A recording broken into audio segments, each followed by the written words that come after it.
Olá, seja bem-vinda ao Primaveras, o podcast que traz, quentinho no seu ouvido, informações sérias para você ter uma relação afetuosa com a sua maturidade. Eu sou a doutora Lisiane Docimiotti e acredito que podemos nos preparar para uma menopausa intencionalmente bem vivida e para o cultivo de um envelhecimento positivo. Vamos juntas aproveitar todas as estações?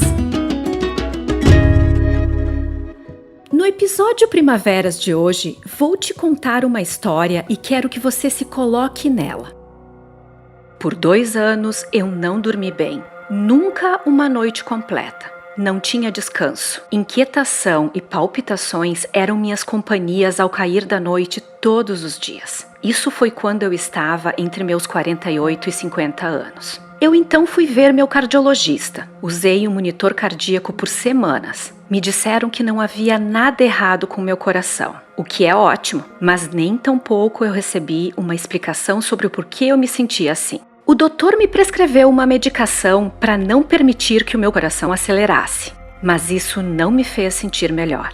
Então eu consultei mais 5 médicos de diversas especialidades, que depois de me virarem do avesso com exames, os 5 médicos, afinal, me disseram que não havia nada de errado com meu coração. Mas, de novo, nenhuma explicação para o que eu sentia. Essas palpitações são uma aceleração dos batimentos cardíacos que acontecem repentinamente e, com certeza, assustam muito. A sensação é de coração galopando e parecendo que vai sair pela boca.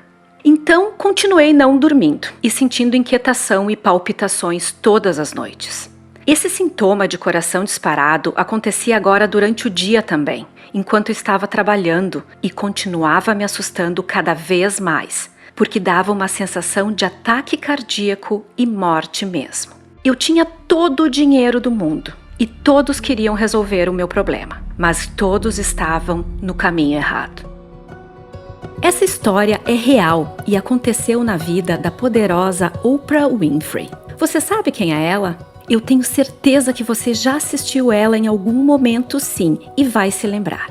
Oprah Winfrey é uma americana, negra e apresentadora de TV muito genial, que teve um show que levava seu próprio nome, Oprah Winfrey Show, por 25 anos na TV americana aberta. Com ele, ela ficou famosa, começou a fazer sua fortuna e ganhou vários Emmys. Ela foi nominada muitas vezes como a mulher mais influente do mundo. Oprah é dona de muitos talentos. É apresentadora, atriz, produtora de TV, autora e também faz muita filantropia. Ela ganhou até um Oscar por sua atuação no maravilhoso A Cor Púrpura, um filme muito contundente sobre racismo que foi um sucesso nos Estados Unidos. Ela, além de tudo isso, é psicóloga, preparo que explica a sua habilidade em entrevistar as pessoas, fazendo com que elas confiem a ela as suas questões. Ela foi a pessoa afro-americana mais rica do século XX e a primeira mulher afro-americana a ser multimilionária.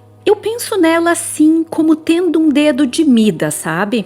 Tudo que ela toca vira ouro. Mas o que importa não é quanto dinheiro ou fama ela fez, e ainda faz, mas o trabalho que ela fez durante toda a sua vida profissional para empoderar as mulheres em geral e também os afro-americanos. Ela veio de uma família muito pobre e interiorana. Morava num fim de mundo mesmo. Aprendeu a ler sozinha, lendo os livros que encontrava na igreja. Ela enfrentou, na sua infância, abandono, abuso sexual e discriminação racial dentro da sua própria família. E foi a primeira pessoa a trazer essas questões para serem discutidas na TV, quando ninguém falava no assunto. Você pode imaginar a frustração e o desespero dela com a falta de respostas, especialmente porque, como ela mesma falou para a sua legião de fãs, nenhum médico queria perder a chance de diagnosticar e curar a Oprah. Isso a preocupava ainda mais, e ela continuava perturbada pelas palpitações, até que um dia, o seu personal trainer sugeriu que os seus sintomas podiam ser um sinal precoce de menopausa. O quê? Ela pensou. Menopausa aos 48 anos? Mas eu ainda menstruo.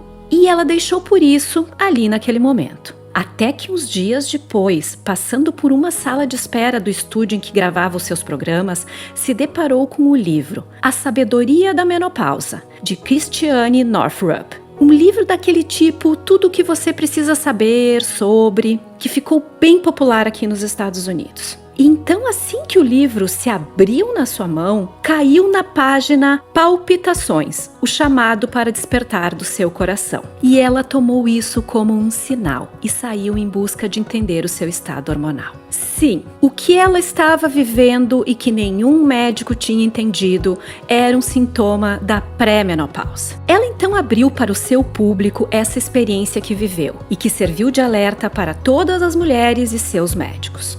Ela fez vários programas para discutir o assunto e foi pioneira de novo, porque naquele tempo ninguém falava sobre menopausa. E ela disse: até aquele momento da minha vida eu não me lembrava de nenhuma conversa séria com alguma outra mulher sobre o que esperar. Imagine se a menopausa chegou como uma surpresa para uma mulher como a Oprah e se ela não conseguiu receber um diagnóstico correto e ajuda. Imagine o que acontece com as outras mulheres, conosco, quando passamos por essa situação. Por que nos falta esse conhecimento e por que os médicos estão tão despreparados para nos ajudar? Pois é, nessa história real da Oprah, ninguém pensou em menopausa, mesmo sendo a coisa mais provável de estar acontecendo com uma mulher de 48 anos. Então, tenho umas perguntinhas para fazer para você. O que você sabe sobre menopausa? Você sabia que ela pode vir muito cedo, ainda em torno dos nossos 30 anos? Você sabe em que idade ela geralmente chega? Você sabe o que é climatério? Agora, peraí que agora eu tenho que te dizer o que significa climatério, porque vou usar várias vezes esse termo nas nossas conversas. Esse é o termo que usamos para o período da vida da mulher que inclui a pré-menopausa, a menopausa em si e a pós-menopausa. A pré-menopausa é o momento em que os nossos ovários começam a se preparar para fechar a fábrica e abrir o playground. Porque as ovulações e o risco de engravidar são mais escassos, mas a nossa produção de estrogênio está oscilando bastante. A menopausa em si é o momento em que temos a nossa última menstruação e a consideramos definitiva quando completamos 1 ano sem nenhum sangramento menstrual. E a pós-menopausa, quando o nosso corpo, definitivamente privado dos estrogênios, sente abstinência do hormônio que inundou todos os tecidos e órgãos do nosso corpo desde a puberdade. No nosso meio, esse período geralmente acontece entre os 40 e os 60 anos, mas mais comumente entre os 48 e 52 anos. Mas pode começar bem antes. Pode ocorrer ainda na faixa dos 30 anos por uma tendência familiar à interrupção precoce da função dos ovários, simplesmente. Ou ainda pode acontecer muito cedo como consequência de um tratamento para o câncer ou alguma outra doença autoimune que ataque os ovários. Também existem situações em que os ovários têm que ser retirados por causa de um tumor ou inflamação grave. Do início da pré-menopausa, quando começamos a sentir os sintomas da produção irregular dos nossos hormônios, até a pós-menopausa estabelecida, quando o nosso corpo já está acostumado com a ausência de estrogênio e os sintomas param de incomodar, são em média 7 anos. Então são muitos anos vivendo essa transição. E muitas coisas acontecem na nossa vida e no nosso corpo nesse período. Não podemos encará-lo apenas como uma passagem.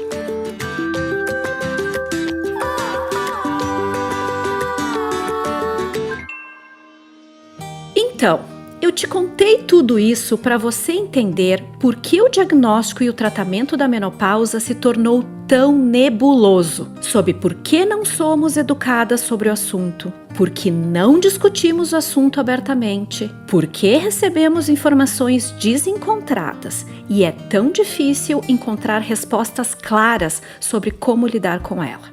O que acontece é que a maneira ineficaz com que o climatério tem sido tratado não é algo que se possa colocar na responsabilidade de alguém.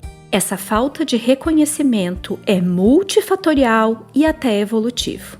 Não se preocupe que eu vou explicar. Pense em como as mulheres entre as décadas de 60 e 80 viviam.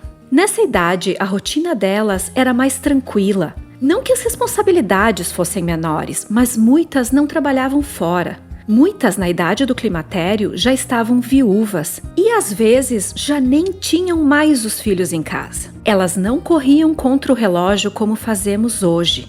Não precisavam fazer o frenético malabarismo que fazemos com o trabalho, casa, família, planejamento e execução de diversas tarefas diárias, duelando com o trânsito e negociando os prazos de tudo que precisamos concluir. Muitas, quando questionadas a respeito, nem lembram ou lembravam como passaram por essa fase. Porque viver esses sintomas sem cobranças externas não os fazia parecerem tão severos. Além disso, a expectativa de vida das mulheres brasileiras nessa época era entre 50 a 60 anos apenas. Então, a grande maioria não vivia o suficiente para sofrer as consequências crônicas da falta de hormônios na pós-menopausa.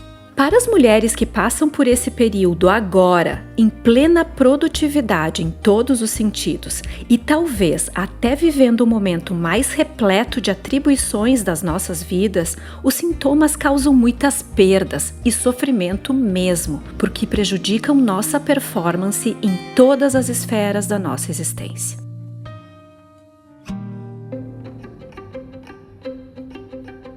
Agora vou te contar que faz tempo que temos a solução, mas num certo momento ela se tornou a vilã. Vou ter que te dar o contexto histórico para poder explicar o porquê da falta de evolução na abordagem e tratamento da menopausa e por que o termo terapia de reposição hormonal ou TRH se tornou impopular.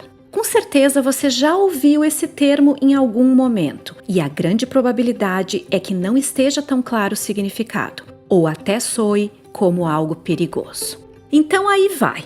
Em 1942, o laboratório White desenvolveu o Premarin, uma droga composta por estrogênio conjugado equino. Sim, você ouviu bem, equino, porque era derivado da urina de éguas prenhas. O Premarin foi aprovado pelo Food and Drug Administration, o FDA ou Anvisa americana, para o tratamento dos sintomas do climatério. Ele levou décadas para ganhar popularidade e no final da década de 80 ele já havia ganhado confiança e o entusiasmo das instituições médicas. A grande maioria das mulheres que fazia uso dele percebia imediato alívio dos sintomas e por isso ele recebeu a fama de medicação milagrosa. E realmente era. Então, em 1990, ele foi coroado com o reconhecimento pelas associações médicas americanas de cardiologia e de ginecologia e obstetrícia como um escudo efetivo para proteger as mulheres contra osteoporose e doenças cardiovasculares.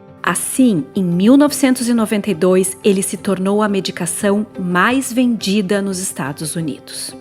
Por isso, em 1993, teve início um estudo chamado Women's Health Initiative, ou WHI, promovido pelo Instituto Nacional de Saúde americano em parceria com a White, que produzia e detinha a patente do Premarin, ainda líder no mercado de reposição hormonal no mundo inteiro, com muito poucos concorrentes. O objetivo era estudar o papel dele na prevenção de acidentes cardiovasculares que basicamente são infarto e isquemia cerebral, e também da osteoporose, do câncer de mama e câncer coloretal em mulheres na idade pós-menopausa. Esse estudo foi fantástico em dimensão e muito bem intencionado, mas cometeu erros graves na seleção de pacientes. Explicando assim de uma maneira bem simples e resumida, o estudo incluiu muitas mulheres com mais de 10 anos passados da menopausa e muitas que tinham contraindicações para usar a medicação. Isso causou um aumento da incidência de acidentes cardiovasculares e câncer de mama, resultando na sua interrupção precoce com 8 anos de evolução, em 2002. Esses resultados ruins foram mal interpretados quanto às suas causas e à sua relevância estatística, e rapidamente caíram na mídia, que fez questão de fazer muito sensacionalismo, como vocês podem imaginar. Isso resultou na destruição da reputação desse medicamento e, por consequência, de todos os tipos de reposição hormonal. Você consegue imaginar como foi a repercussão sobre as vidas das mulheres e dos médicos?